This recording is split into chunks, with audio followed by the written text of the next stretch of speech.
What might come as a surprise to this channel, at least, is I like westerns. I think this has only come up once before, as far as comics that I've read, but I guess that's because I haven't read many western comics, really. Primarily, I watch western movies. Those are highly enjoyable, but it wasn't until probably New 52 All-Star Western where I actually read some western comics, and so that was starring Jonah Hex, and I really enjoyed it.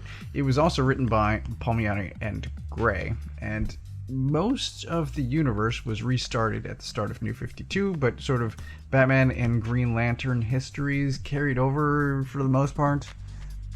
Jonah Hex is sort of one of those similar veins of it was the same creative team still writing Jonah Hex, just in a slightly different universe. It was Jonah interacting more with the DC universe as a whole. It was him in Old Gotham. It was him dealing with the Talons during the Court of Owls storyline. He was interacting with an early version of the Authority, which was going by the name Stormwatch at the time, and honestly, I really liked seeing that. Seeing the Stormwatch not only have some history, but a previous century baby. I liked all of it, is what the point is. And maybe I should be reviewing All-Star Western, but that's not what I'm doing today.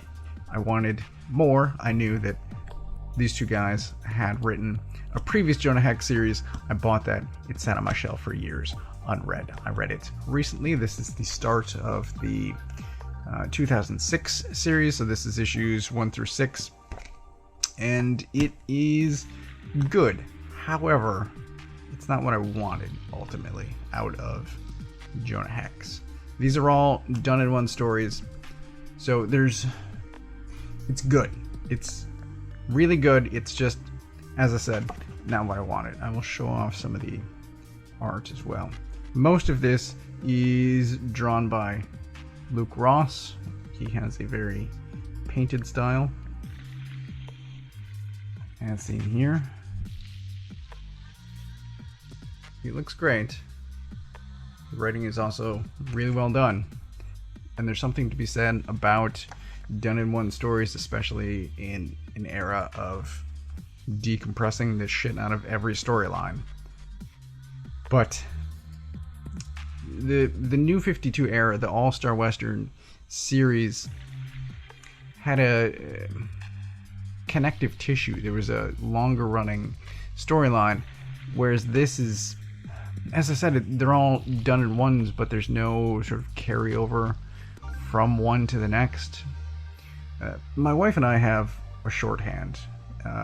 We use burn notice when referring to storylines, and this is hardly the first instance, it's just what we use amongst ourselves, of a very episodic formulaic show that still manages to incorporate longer running storylines into each episode. So it's, deal with the problem of the week, but in the same episode you're also dealing with the season long story, and it's well done.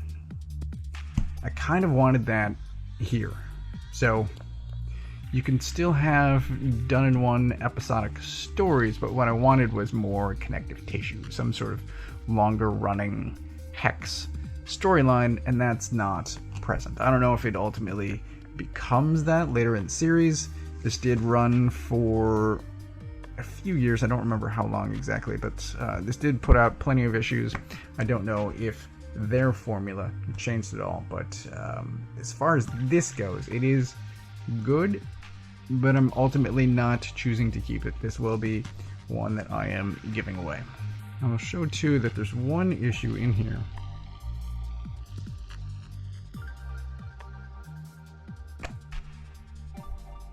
I don't even see his name on the front.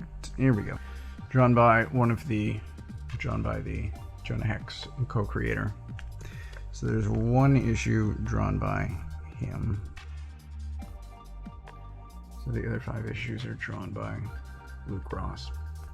There's plenty of action. There's plenty of bad men doing bad things. It's just ultimately this is not what I wanted. It's still quite good. For anyone interested in Western comics, I do recommend it. It's just I will not be keeping this. And that is unfortunate, and maybe I should go search out those All-Star Western trades. They're probably cheap. I don't know who else was reading them at the time, but they were quite good.